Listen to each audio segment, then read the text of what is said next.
Olá, boa noite. Mais uma vez aqui estamos para dar continuidade ao nosso estudo bíblico. Ainda, acredito, pela 17ª vez sobre a fundamentação bíblica dos títulos de Nossa Senhora. A piedade católica com relação à Virgem Maria ao longo de 2000 anos criou diversas orações, diversos atos de piedade, diversas formas de se dirigir à Santíssima Mãe de Deus. São muitas, são riquíssimas, algumas antiquíssimas, outras mais recentes. Todas elas nós temos manifestações muito carinhosas, muito doces, muito sérias também, para se dirigir à Santíssima Virgem Maria. Mas qual a fundamentação bíblica desses títulos, dessas invocações? Essa é a finalidade desse estudo. Já investigamos todos os títulos de Nossa Senhora na Salve Rainha, agora estamos na Ladainha de Nossa Senhora. Essa devoção, ela tem 420 anos, ela foi aprovada oficialmente pelo Papa Gregório Clemente VIII, no dia 6 de setembro de 1601. Originariamente ela tinha menos títulos, menos invocações que atualmente. Por quê? Porque ao longo dos séculos os papas foram acrescentando, por diversos motivos, determinados títulos para enriquecer, por assim dizer, a ladainha. A primeira vez que, após Clemente VIII, um título foi acrescido, foi incluído na ladainha, foi no ano 1854, o Papa Beato Pio IX, por ocasião da proclamação do dogma da Imaculada Conceição, incluiu Rainha concebida sem pecado. O Papa São Pio X, no ano 1903, determinou que fosse incluído o título Mãe do Bom Conselho. O Papa Bento XV, no ano 1917, o último ano da Primeira Guerra Mundial, ele determinou que fosse incluído o título Rainha da Paz. Em 1950, o Venerável Pio XII, por ocasião da proclamação do dogma da Assunção de Nossa Senhora, determinou que fosse incluído o título Rainha Assunta ao Céu. Em 1964, em pleno andamento do Segundo Concílio Ecumênico do Vaticano, São Paulo VI determinou que fosse incluído o título Mãe da Igreja. Em 1995, São João Paulo II mandou incluir a Rainha da Família. E no ano passado, junho de 2020, estamos no ano 2021, no ano 2020, Papa Francisco determinou que fossem incluídos 3 títulos: Mãe de Misericórdia, Mãe da Esperança e Conforto dos Migrantes. Na ladainha, portanto, atualmente, nós temos 54 invocações. Até agora, nós já chegamos a 29 títulos. Já comentamos, já fundamentamos biblicamente, fomos investigar na Escritura a fundamentação bíblica para 29 títulos. Estamos avançando. Vamos ver os títulos que nós já investigamos.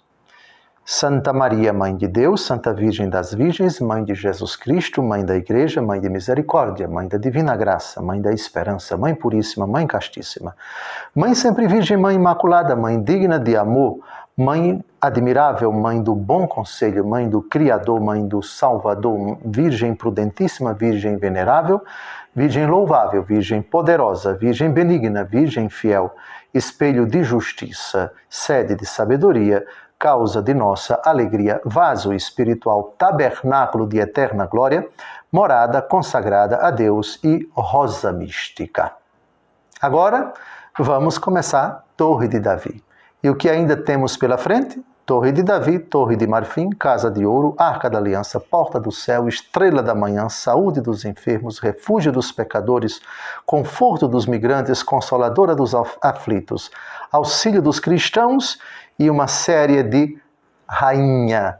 rainha dos cristãos, dos anjos, dos patriarcas, dos profetas, dos apóstolos, dos mártires, dos confessores da fé, das virgens, de todos os santos, rainha concebida sem pecado original, rainha assunta ao céu, rainha do Santo Rosário, rainha da família, a rainha da paz. É o que temos ainda pela frente. Comecemos então o próximo título, Torre de Davi. Torre de Davi. Chamar uma pessoa de torre não é muito usual, a bem da verdade, fora do ambiente bíblico. Porque no ambiente bíblico nós vamos perceber que é uma expressão muito comum e, portanto, cheia de justificativa e também de significado. A primeira coisa que uma torre evoca é uma ideia de, primeiro, altura. Nas alturas, você tem ao mesmo tempo, para alguém que sobe a torre, que vai até o cume, até o ápice da torre, uma ideia de boa visão. Boa visão. Aliás, não por acaso, quem lembra para onde o demônio levou o nosso Senhor Jesus Cristo na terceira tentação? Levou para o pináculo do templo, e um dos evangelistas diz para um lugar muito alto, no templo. É o pináculo.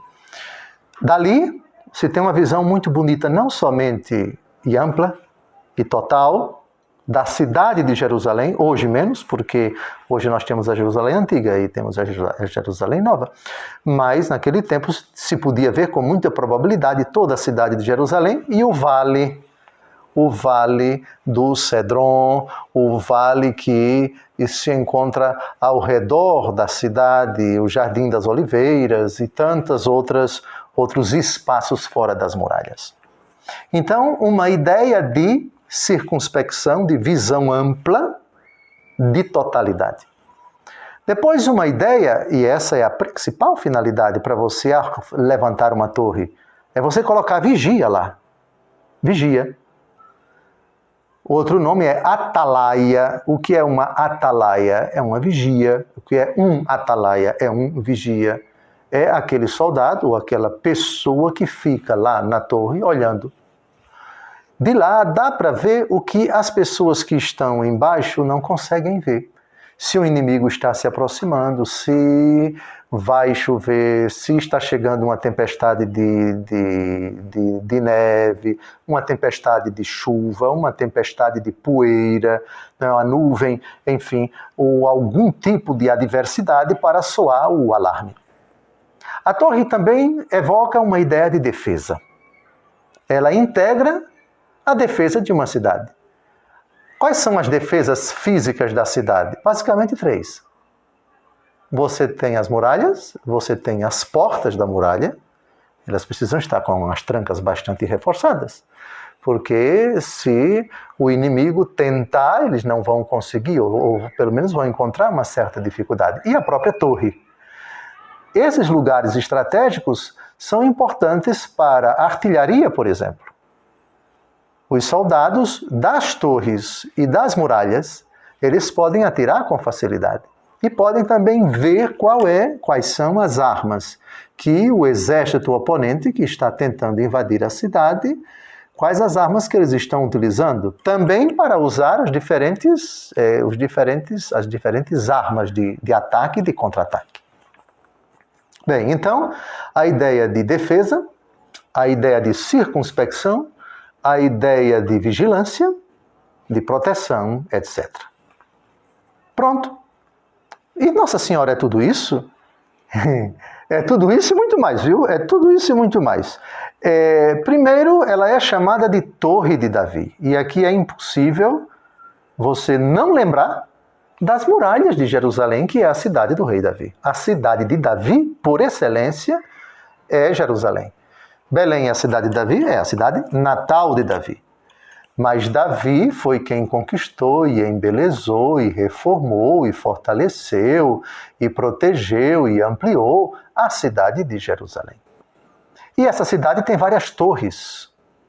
Ao longo das muralhas, qualquer um pode ver pelo seu celular, né, um site de fotografias, o Google Imagens, não estou fazendo propaganda não, esse é um, mas dos muitos. Você pega fotografias da cidade de Jerusalém, você vê as muralhas da Jerusalém antiga. Várias torres espalhadas ao longo das muralhas. Então, é Torre de Davi, porque aquele que nasceu do seu ventre é chamado filho de Davi. É filho de Davi, Davi é chamado de seu pai. Vamos então ao primeiro texto, Lucas capítulo 1, versículos de 31 a 32. É o diálogo do arcanjo Gabriel com Nossa Senhora. E aqui Davi vai ser chamado de pai de nosso Senhor Jesus Cristo. Lucas capítulo 1, versículos de 31 a 32. Ele será grande e será chamado Filho do Altíssimo, e o Senhor Deus lhe dará o trono de seu pai Davi, e reinará eternamente na casa de Jacó. E o seu reino não terá fim, e assim por diante. Veja que Nossa Senhora, nós já vimos em outras ocasiões, que ela era também da linhagem de Judá, da tribo de Judá, a tribo de onde vieram todos os reis. Jesus, no Apocalipse, é chamado Leão da tribo de Judá. Davi, que nasceu em Belém, a mesma cidade onde nasceu Jesus, era da tribo de Judá. José, esposo de Nossa Senhora, pai adotivo de Jesus, era da tribo de Judá. Então, Nossa Senhora é Torre de Davi por todos esses títulos. Então, Nossa Senhora é a proteção, a nova muralha, a nova torre que protege Jesus. Qual é outro momento da vida terrena de Jesus em que a gente percebe uma particular proteção do menino indefeso? José, levanta-te, toma o menino e sua mãe e foge para o Egito porque Herodes quer matá-lo. José levantou-se imediatamente e fugiu com a criança e sua mãe. Evidentemente que a criança não foi no colo de São José, com o devido respeito a São José. A criança foi no colo de Nossa Senhora. Nós temos a protetora da criança indefesa. Nós temos a Torre de Davi, que é aqui no meu filho, ninguém mexe. Eu estou com ele no meu colo. E essa cena comovente, assustadora também, por que não dizer, ela se manifestou em todo o trajeto. Nossa Senhora defendendo o seu filho, protegendo o seu filho, carregando o seu filho, fugindo com o seu filho, sempre no seu regaço. Então, esse é o primeiro texto. Agora vamos ao texto de Romanos, capítulo 1, versículo 3. Para a gente entender o versículo 3, já que o versículo 3 a frase está em andamento, vamos a partir do versículo 1. Paulo, servo de Jesus Cristo, escolhido para ser apóstolo, reservado para anunciar o Evangelho de Deus. Este Evangelho Deus prometera outrora pelos seus profetas na Sagrada Escritura. Agora vem o que interessa. Acerca de seu Filho Jesus Cristo, nosso Senhor, descendente de Davi quanto à carne.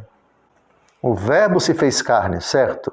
Mas não foi uma carne qualquer, foi uma carne judia, foi uma carne de judeu, e especificamente não foi carne de homem, como se fará isso se eu não conheço o homem, foi carne de judia, mulher, de uma mulher judia, e não uma mulher judia qualquer, de qualquer uma das 12 tribos de Israel, não, da tribo de Judá, e especificamente a tribo de Judá tinha muita gente, mas tinha uma família, a família real, a família de Davi. Jesus é descendente de Davi. Então, aqui nós já temos Torre de Davi. E para concluir, nós temos uma linguagem poética, que vamos ver agora no Antigo Testamento, que mostra bem, os padres da igreja viram isso, viu? Viram isso. o principal fundamento bíblico do Antigo Testamento, e eu diria de todos, para Maria ser chamada Torre de Davi, o Cântico dos Cânticos. Querido esposo, você certamente apaixonado, gamado, arriado os 4 pneus pela sua esposa, já chamou o pescoço de sua esposa de Torre de Davi? Ah, nunca chamou não? Pois eu vou dar um conselho a você quando olhar para o pescoço da sua esposa, para dizer o seu pescoço é semelhante à Torre de Davi. Pois é, Cântico dos Cânticos, capítulo 4, versículo 4. Teu pescoço é semelhante à Torre de Davi, construída para depósito de armas. Aí estão pendentes 1000 escudos, todos os escudos dos valentes. Impressionante. Lembram que eu falei sobre a imagem da torre na cidade de Jerusalém, etc., a ideia de defesa? O que é um escudo? O escudo é uma arma de guerra, uma arma defensiva, para você se defender dos ataques, dos dardos inflamados, do maligno, como diz São Paulo na carta aos Efésios. Então vejam que imagem bonita. Aqui, teu pescoço é semelhante à Torre de Davi, construída para depósito de armas. Então, Nossa Senhora tem armas não somente de defesa, mas de ataque também. Sim, ela está pronta para a guerra. O demônio quis devorar a criança logo que ele nascesse, está bem. Só que a mulher não é boba, não. A mulher tem escudos, a mulher tem armas. E a arma poderosa da sua intercessão. Imagem extremamente sugestiva. Torre de Davi, não esqueçam isso. Podemos passar adiante? Porque agora tem outro tipo de torre. Qual foi agora a Torre de Davi? Agora a Torre de Marfim. Uma casa ornada com marfim é uma casa preciosa. A ideia do marfim significa nobreza, significa elegância, significa um posto, um lugar de destaque, sim, porque quem reside numa casa que é ornada de marfim não é uma pessoa qualquer. Hoje, aqui, pelo menos no Brasil, você faz de uma casa toda no mármore, no granito, no porcelanato, essas convenções, essas coisas que reputam, que dão um certo valor à casa, certo? Tudo bem. O que evoca, não é a pessoa que mora ali deve ter uma certa condição financeira, enfim. Mas a ideia aqui, remontemo-nos para o mundo antigo, uma torre que protege, feita de marfim. Isso já é uma coisa não usual. Porque qual é o papel da torre? É uma construção que, em princípio, por ser um organismo de defesa, não precisa ter esse ornato, esse ornamento, esse acabamento caro, não. É um ambiente, até porque ele pode, com a catapulta pode atingir a torre e a torre pode cair. Mas torre de marfim, tudo aquilo que eu falei ainda há pouco de Torre de Davi, vale. Mas a ideia agora, vamos centrar as nossas atenções em Torre de Marfim. Lembram da citação do Cântico dos Cânticos? Teu pescoço é semelhante à Torre de Davi? Voltemos ao mesmo Cântico dos Cânticos, porque, atenção esposos, porque agora o segundo título que vocês vão dizer para as amadas é olhar para o pescoço delas e dizer: o teu pescoço é uma torre de marfim. Torre de Davi, agora torre de marfim. Cântico dos Cânticos, capítulo 7, versículo 5. Teu pescoço é uma torre de marfim. Teus olhos são as fontes de Ezebom, junto à porta de Bate-Rabim. Teu nariz é como a torre do Líbano, que olha para os lados de Damasco. Esse livro é lindo, porque é o único livro que não fala de Deus. É uma poesia de duas pessoas apaixonadas, um homem e uma mulher. A Sulamita e o apaixonado. É uma figura anônima, e ele apaixonado por ela e ela apaixonada por ele. Pois bem, chega um momento em que ela começa a descrever cada parte do corpo dele, fazendo comparações com a estrutura geológica e também as estruturas feitas pelos homens da cidade de Jerusalém e assim por diante. E é nesse sentido que Nossa Senhora, a patrística, os padres da igreja foram buscar aqui em Cântico dos Cânticos, capítulo 7, versículo 5, essa imagem muito bonita. O que é torre de marfim? Então você olha para o pescoço da esposa e diz, é uma obra de arte. Bonita, preciosa, elegante, que chama a atenção dos olhos. Sim, de fato, se você entra num palácio todo de marfim, eu me lembro, eu acho que é em Istambul, o palácio de Topkapi, o palácio de um sultão na cidade de Istambul. Na época em que o Império Otomano atingiu todo o seu auge. Salas imensas, todas de marfim. Todas revestidas com material de alto valor financeiro. Então, o que significa chamar Nossa Senhora de Torre de Marfim? Nossa Senhora é uma preciosidade. Nossa Senhora é algo extremamente valioso. É a nossa mãe extremamente preciosa na sua suntuosidade, na sua beleza. Nossa Senhora, cujo valor é incalculável, é imensurável, é incomensurável para Cristo Jesus, para a Igreja e para o mundo. Essa cidadela que nos protege, cidadela toda ornada de, digamos assim, uma matéria-prima finíssima, que é o marfim. Bem, aqui está a ideia que mais nos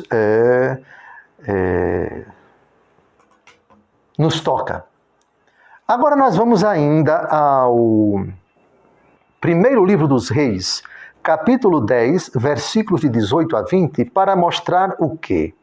Para mostrar aquilo que o rei mandou fazer para sentar no seu trono, o trono de marfim. O rei de Israel não quer se sentar num trono qualquer. Ele quer se sentar no trono feito de marfim. Matéria rara, matéria preciosa, matéria cara, nobreza, elegância, fulgor. É o que a ideia do marfim evoca. Primeiro livro dos Reis, capítulo 10, de 18 a 20. Esse rei não é um rei qualquer. Atenção, o rei Salomão, além de ser sábio e bonito, lembrem-se que o homem mais bonito no Antigo Testamento foi quem? Foi irmão dele. Quem foi? O irmão de Salomão, que acabou se tornando inimigo do seu pai e que morreu pendurado numa árvore, porque o seu cabelo grande ficou enganchado, ele que fugia do exército do seu pai, ele que nutria um ódio tremendo pelo seu pai, e não gostava também de Salomão. E, aliás, foi Salomão quem acabou se tornando o filho que herdaria o trono de Davi. Quem foi? Absalão. Absalão morreu, Salomão assume o trono. Não porque Absalão tivesse direito ao trono, ele queria usurpar o trono do pai, depois de matar o pai. Muito bem. Salomão tinha muito bom gosto. O trono que ele mandou construir para si foi trono de marfim. Vamos ao texto. Primeiro livro dos Reis, capítulo 10, de 18 a 20. Mandou fazer também um grande trono de marfim, revestido de ouro fino. O trono tinha 6 degraus, a parte superior do espaldar era arredondada. Havia de cada lado do assento 2 braços, junto dos quais se achavam figuras de 2 leões. Havia outros 12 leões postos nos degraus, 6 de cada lado. Nunca se fez coisa semelhante em nenhum outro reino. Então vejam, o rei Salomão tinha bom gosto e não poupava recursos para fazer um trono à altura da dignidade do rei. E qual foi o material que ele escolheu para revestir o trono? Marfim. Trono de marfim. Vamos agora ao Salmo 44, versículo 9, que é a última citação que fundamenta esse título. Salmo 44, versículo 9.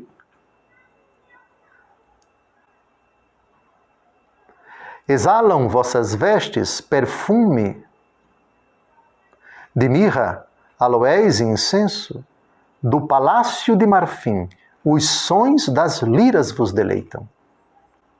Palácios de marfim.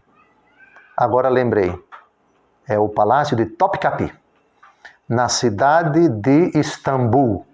Um sultão, das maiores autoridades do Império Otomano, Palácio de Marfim. Uma riqueza, uma suntuosidade impressionante. Você entra naquilo dali e fica encantado. Mais do que talvez o Palácio de Versalhes, nos arredores de Paris, por ali, enfim.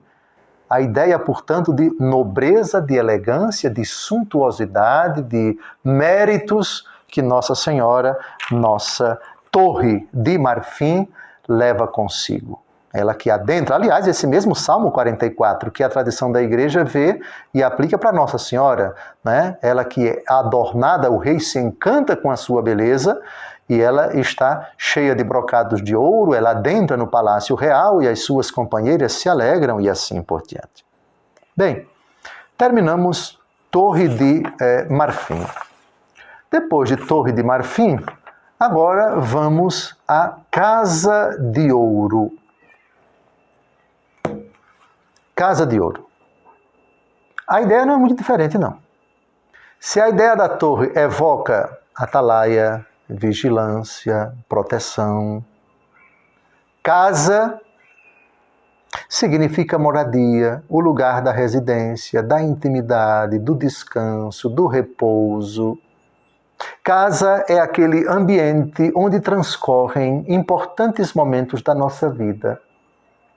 A casa é o lugar da alegria, é o lugar da partilha, é o lugar da intimidade, é o lugar onde são feitas as refeições, onde você repousa, onde você sonha. Maria Santíssima é casa de quem? O Verbo se fez carne e habitou entre nós. Habitou entre nós. Mas, Dom José, por que chamá-la de casa de ouro?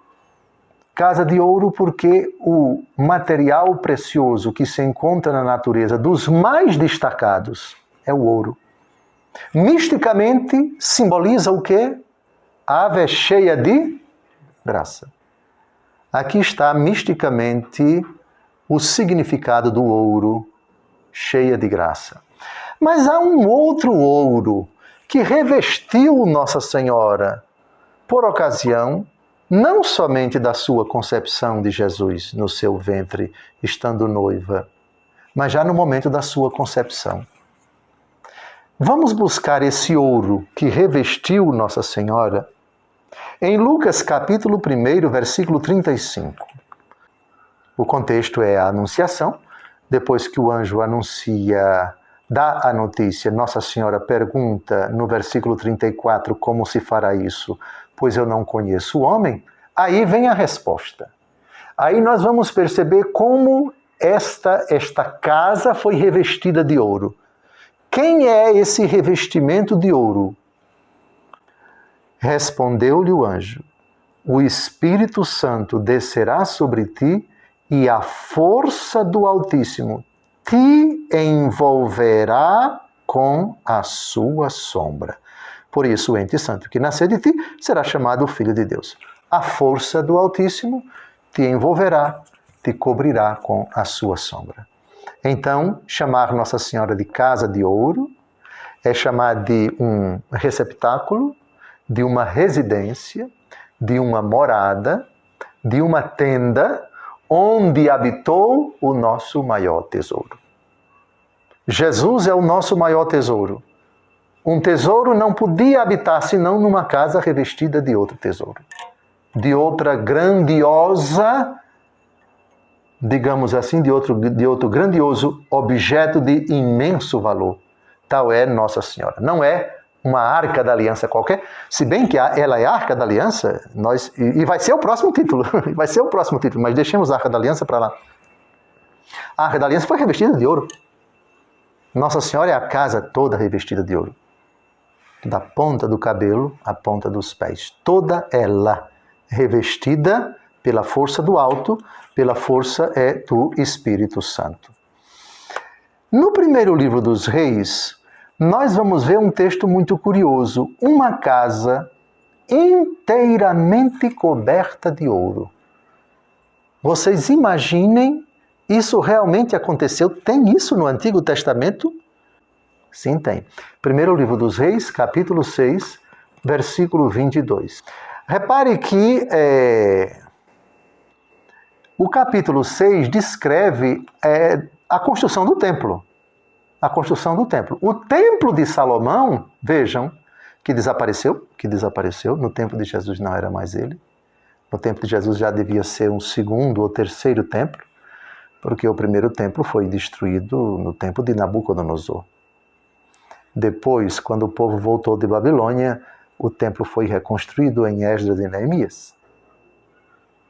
Depois, o templo foi profanado, por exemplo, no tempo de Antíoco IV Epífanes, o episódio do primeiro livro dos Macabeus e segundo livro dos Macabeus. E os judeus sempre reconstruindo. Claro que a reconstrução nunca era quando terminava a reconstrução, não era mais como o templo anterior. Mas o templo de Salomão, atenção, o templo de Salomão, com pé direitos enormes, todo o templo foi revestido de ouro. Por favor. O templo versículo 2. Primeiro livro dos Reis, capítulo 6, versículo 2. O templo que o rei Salomão edificou ao Senhor tinha 60 côvados de comprimento, 20 de largura e 30 de altura.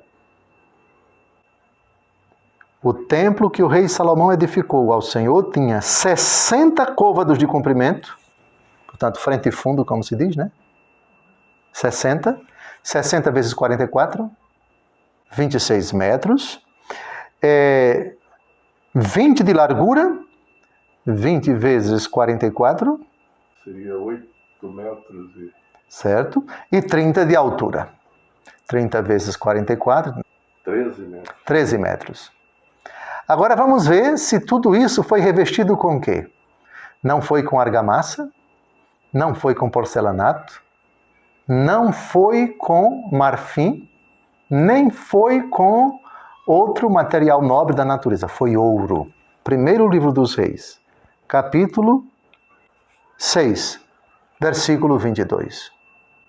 A casa ficou assim inteiramente coberta de ouro, como também toda a superfície do altar que estava diante do santuário. Vejam o versículo 21. Revestiu de ouro fino o interior do edifício e fechou com cadeias de ouro a frente do santuário, que era também revestido de ouro. A casa ficou assim, inteiramente coberta de ouro, como também toda a superfície do altar que estava diante do santuário. Era uma suntuosidade. Ele não poupou dinheiro. Devia ser um edifício esplendoroso, que devia causar um orgulho imenso para os judeus. Então, o Templo de Salomão, casa de ouro. Maria Santíssima, casa de ouro. Muito sugestivo esse título, bem fundamentado biblicamente. A força do Altíssimo te envolverá com a sua sombra. Próximo título, Arca da Aliança. Aqui, obrigatoriamente, temos que fazer alusão ao Antigo Testamento. A história do povo hebreu, ela tem várias etapas. E ela começa com Abraão. De Abraão até Moisés, nós não temos nenhuma arca. Abraão, ano 1800, um pouco mais, um pouco menos. Moisés, 1250, um pouco mais, um pouco menos. Então, de Abraão para Moisés, são 650 anos. Com Moisés, o povo sai do Egito em direção à Terra Prometida. Correto? Quando eles chegam aos pés do Sinai, 3 meses depois de sua saída, Moisés sobe ao Monte Sinai. Até o sopé, leva consigo Josué. Mas Josué não sobe. Fica aguardando Moisés, que sobe sozinho. Desce com as tábuas da lei. Depois o povo, impulsionado pelo desejo de Arão, e a pedido do povo, Arão fez um bezerro de ouro, etc. Irmão de Moisés. Moisés quebra as pedras. Depois vem o episódio, Deus pune o povo, muitos são engolidos pela terra, enfim, morrem. Em todo caso, de novo, as pedras são guardadas, as tábuas da lei, são guardadas durante um certo tempo. Israel não tinha um lugar onde colocar as pedras. Israel não tinha terra, enquanto era um povo nômade no deserto, com as pedras, foi preciso fazer, digamos assim, a tenda da reunião. O que é a tenda da reunião? É uma tenda onde as tábuas da lei ficavam guardadas numa urna, num relicário, chamado de Arca da Aliança. Então, por determinação do Senhor Deus, ele estabelece todas as informações, milímetro por milímetro, o tamanho da arca, do relicário, que devia ser construído para colocar as tábuas da lei quando Israel se dirigisse, estivesse a caminho rumo à terra prometida. Quando eu estive em Israel, eu comprei uma réplica bem pequenininha da Arca da Aliança, que é em inglês Ark of Covenant, Arca da Aliança. Então você tem a tampa, aqui está a tampa, os anjos, isso tudo está descrito na Bíblia, né? É uma urna, um relicário. Aqui estão as peças de madeira toda revestida de ouro, onde os sacerdotes colocavam nos ombros e se deslocavam. Aqui está a miniaturazinha das tábuas da lei, que estão aqui dentro, não tem necessidade de mostrar. Então, a Arca da Aliança. É de madeira, de acácia. Era uma madeira nobre, ainda é madeira nobre. É em extinção em Israel, talvez tenha um pouco no Líbano, ali próximo, enfim. Então, a arca evoca um lugar de se guardar uma preciosidade, as tábuas da lei. O sinal da aliança de Deus com o seu povo, as tábuas da lei. Sim, aqui está a Arca da Aliança. Muito bem. Nossa Senhora é chamada de Arca da Aliança, porque assim como as tábuas da lei são o símbolo da antiga aliança de Deus com o seu povo, Nossa Senhora trouxe consigo durante 9 meses aquele que um dia vai dizer: este é o cálice do meu sangue, o sangue da nova e eterna aliança. Maria Santíssima é a Arca da Aliança, da nova aliança, não da antiga aliança. Se a Arca da Aliança antigamente era bonita, e sem dúvida era, mas era algo sem vida. E as tábuas da antiga lei, da antiga aliança, os 10 mandamentos da lei de Deus, que Jesus os assumiu: eu não vim abolir a lei, vim levá-la à perfeição. Então nós temos aqui uma rica, uma muito sugestiva apropriação desta realidade tão cara para o Antigo Testamento, e chega um momento da história de Israel que a arca desaparece. Ninguém sabe até hoje onde ela se encontra. Nenhum judeu, não há nenhum indício. Ela simplesmente desapareceu. Maria Santíssima não, se encontra no céu. Então essa arca desapareceu, talvez até como a indicar que um dia apareceria uma outra arca. Uma arca que guardaria consigo uma nova, uma eterna, uma definitiva aliança. Maria é Santíssima. Arca da Aliança. Vamos então a Êxodo capítulo 25, versículos de 10 a 16. Vamos aos detalhes da construção desta Arca da Aliança. Vamos à descrição. Farão uma arca de madeira de acácia. Seu comprimento será de 2 côvados e meio, sua largura de 1 côvado e meio e sua altura de 1 côvado e meio. Então, para a gente saber, 1 côvado vale 44 centímetros. 44 centímetros. Então, devia ser algo mais ou menos da altura desta mesa. Vou dizer aqui 1,10 m. É só vocês multipliquem a quantidade de côvados por 44 centímetros e você tem a dimensão de altura, largura, de comprimento, a dimensão exata da Arca da Aliança. Avancemos. Tu a recobrirás de ouro puro por dentro e farás por fora, em volta dela, uma bordadura de ouro. Fundirás para a arca 4 argolas de ouro, que porás nos seus 4 pés, 2 de um lado e 2 de outro. Farás 2 varais de madeira de acácia revestidos de ouro. Vão olhando para aqui, viu? Que passarás nas argolas fixadas dos lados da arca para se poder transportá-la. Uma vez passados os varais nas argolas delas, não serão mais removidos. Porás na arca o testemunho que eu te der. Vamos avançar. Farás também uma tampa de ouro puro, atenção, olhem para aqui, cujo comprimento será de 2 côvados e meio e a largura de 1 côvado e meio. Farás 2 querubins de ouro, olhem para aqui para os querubins, são anjos, e os farás de ouro batido nas 2 extremidades da tampa, um de um lado e outro de outro, fixando-os de modo a formar uma só peça com as extremidades da tampa. Terão esses querubins suas asas estendidas para o alto. Vejam aqui. Os anjos estão de joelhos. Estão vendo que os anjos estão ajoelhados? Muito bem. E protegerão com elas a tampa, sobre a qual terão a face inclinada. Colocarás a tampa sobre a arca, aqui está, e porás dentro da arca o testemunho que eu te der. Ali virei ter contigo, e de cima da tampa, do meio dos querubins que estão sobre a arca da aliança, que te darei todas as minhas ordens para os israelitas. Então é a primeira vez que o próprio Deus manda construir, fazer imagens. Aqui nós temos imagens, viu? Imagens de ouro, imagens de anjos. Isso para quem diz que Deus proíbe o uso de imagens, Deus proíbe o uso de ídolos, não de imagens. As imagens são para serem veneradas, os ídolos para serem adorados. E o primeiro livro dos Reis, no capítulo 6, nós temos a descrição dos anjos com asas abertas, 4,40 metros de altura. Depois vocês vejam aí a descrição do templo de Salomão. Mas voltemos aqui ao que interessa, a Arca da Aliança. Vamos agora a Deuteronômio, capítulo 10, versículo 3. Fiz, pois, uma arca de madeira de acácia e cortei 2 tábuas de pedra semelhantes às primeiras. Depois disso, com as 2 tábuas na mão, subi ao monte.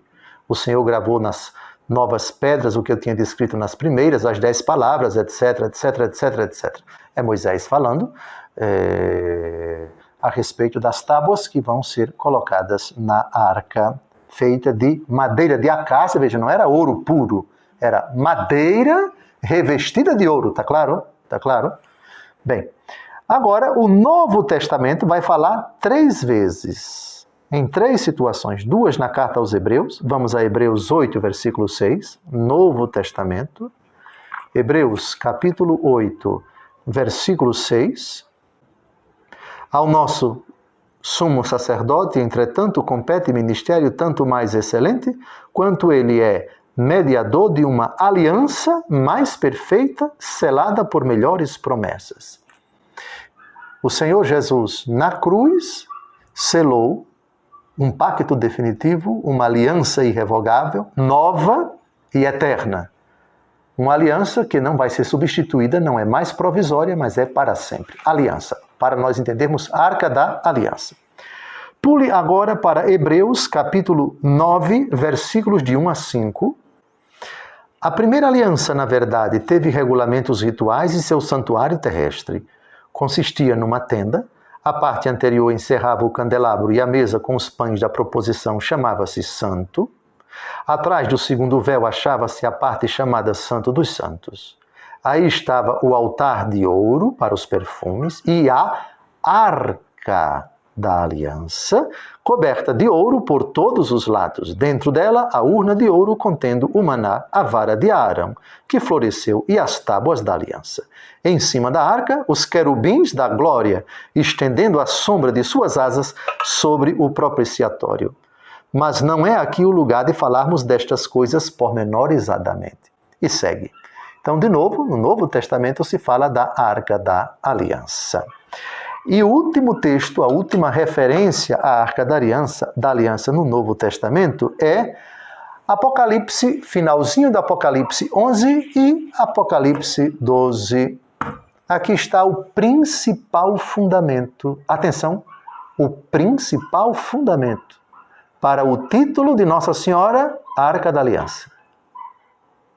Esses dois versículos, um ajuda a entender o outro, um remete ao outro, um supõe e exige o outro. Então é o último versículo do capítulo 11 e o primeiro versículo do capítulo 12. Vamos ao último versículo do capítulo 11 e imediatamente o primeiro versículo do capítulo 12. Abriu-se o templo de Deus no céu e apareceu no seu templo a arca do seu testamento. Houve relâmpagos, vozes, trovões, terremotos e forte saraiva. Quem é esta arca? E quem está dentro dela? Quem é esse testamento? Atenção, estamos no Novo Testamento. Quem é o Novo Testamento? É Jesus. E quem é esta arca? Dentro da qual está o Novo Testamento, que é Jesus? Versículo 1 do capítulo 12. Apareceu em seguida um grande sinal no céu, uma mulher revestida do sol, a lua debaixo dos seus pés, e na cabeça uma coroa de 12 estrelas. E segue, e nós já sabemos quem é. Então, é um título particularmente a mim, é um título muito caro esse, chamar Nossa Senhora de Arca da Aliança. Profundamente bíblico. Caríssimos, então, hoje vamos recordar quais foram os títulos que nós meditamos. Torre de Davi, Torre de Marfim, Casa de Ouro e Arca da Aliança. No próximo encontro, Porta do Céu, Estrela da Manhã, Saúde dos Enfermos, Refúgio dos Pecadores, Conforto dos Migrantes e assim por diante. Estamos avançando. Vocês estão percebendo que riqueza os títulos marianos, as invocações marianas com tanta fundamentação bíblica, seja no Novo, seja no Antigo Testamento, mas principalmente no Antigo Testamento. Não são títulos gratuitos. Não são ilações sem fundamentação. Todas elas têm uma história, um simbolismo riquíssimo e um significado profundo. Tenha uma santa semana.